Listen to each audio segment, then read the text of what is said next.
والمؤمنات والمسلمين يا رب العالمين. صلى الله على عبدك ورسولك سيدنا محمد وعلى آله وصحبه وسلم، وارزقنا كمال المتابعة له ظاهرا وباطنا في عافية وسلامة برحمتك يا أرحم الراحمين. والحمد لله رب العالمين.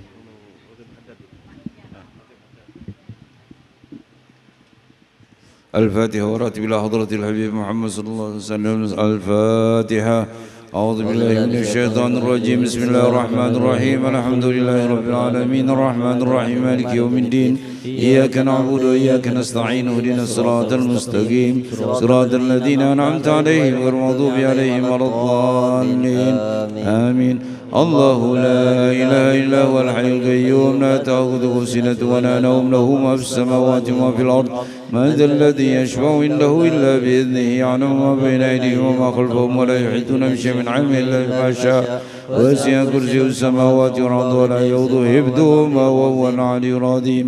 آمن الرسول بما أنزل إليه من ربه والمؤمنون كل آمن بالله وملائكته وكتبه ورسله لا نفرق بين أحد من رسله وقالوا سمعنا وأطعنا غفرانك ربنا وإليك المصير. لا يكلف الله نفسا إلا وسعها لها ما كسبت وعليها ما اكتسبت. ربنا لا تؤاخذنا إن نسينا وأخطأنا ربنا ولا تحمل علينا إصرا كما حملته على الذين من قبلنا ربنا ولا تحملنا ما لا طاقة لنا به واعف عنا واغفر لنا وارحمنا أنت مولانا فانصرنا على القوم الكافرين. لا إله إلا الله وحده لا شريك له له الملك وله الحمد يحيي ويميت وهو على كل شيء قدير. لا إله إلا الله وحده لا شريك له له الملك وله الحمد يحيي ويميت وهو على كل شيء قدير. لا إله إلا الله وحده لا شريك له له الملك وله الحمد يحيي ويميت وهو على كل شيء قدير. سبحان الله والحمد لله ولا إله إلا الله والله أكبر. سبحان الله والحمد لله ولا إله إلا الله والله أكبر. سبحان الله والحمد لله ولا إله إلا الله والله أكبر. سبحان الله بحمده سبحان الله العظيم. سبحان الله بحمده سبحان الله العظيم. سبحان الله بحمده سبحان الله العظيم. ربنا اغفر لنا وتب علينا إنك أنت التواب الرحيم. ربنا اغفر لنا وتب علينا إنك أنت التواب الرحيم. ربنا اغفر لنا وتب علينا إنك أنت التواب الرحيم. اللهم صل على محمد اللهم صل عليه وسلم. اللهم صل على محمد اللهم صل عليه وسلم. اللهم صل على محمد اللهم صل عليه وسلم. أعوذ بكلمات الله التامات من شر ما خلق. أعوذ بكلمات الله التامات من شر ما خلق. أعوذ بكلمات الله التامات من شر ما خلق. بسم الله الذي لا يضر مع اسمه شيء في الأرض ولا في السماء وهو السميع العليم. بسم الله الذي لا يضر مع اسمه شيء في الأرض ولا في السماء وهو السميع العليم. بسم الله الذي لا يضر مع اسمه شيء في الأرض ولا في السماء وهو السميع العليم. رضينا بالله ربا وبالإسلام دينا وبمحمد نبيا. رضينا بالله ربا وبالإسلام دينا وبمحمد نبيا. رضينا بالله ربا وبالإسلام دينا وبمحمد نبيا. بسم الله والحمد لله والخير والشر ماشيئة الله. بسم الله والحمد لله والخير والشر ماشيئة الله. بسم الله والحمد لله والخير والشر ماشيئة الله. آمنا بالله واليوم الآخر تبنا إلى الله باطنا وظاهر. آمنا بالله واليوم الآخر تبنا إلى الله باطنا وظاهر. آمنا بالله واليوم الآخر تبنا إلى الله باطنا وظاهر. يا ربنا واعف عنا ومن الذي كان منا. يا ربنا واعف عنا ومن الذي كان منا. يا ربنا واعف عنا ومن الذي كان منا. يا ذا الجلال والإكرام ومن على دين الإسلام. يا ذا الجلال والإكرام ومن على دين الإسلام. يا ذا الجلال والإكرام ومن على دين الإسلام. يا ذا الجلال والإكرام ومن على دين الإسلام. يا ذا الجلال والإكرام ومن على دين الإسلام. يا ذا الجلال والإكرام ومن على دين الإسلام. يا ذا الجلال والإكرام مثل على دين الإسلام. يا قوي يا متين اكفي شر الظالمين. يا قوي يا متين اكفي شر الظالمين. يا قوي يا متين اكفي شر الظالمين.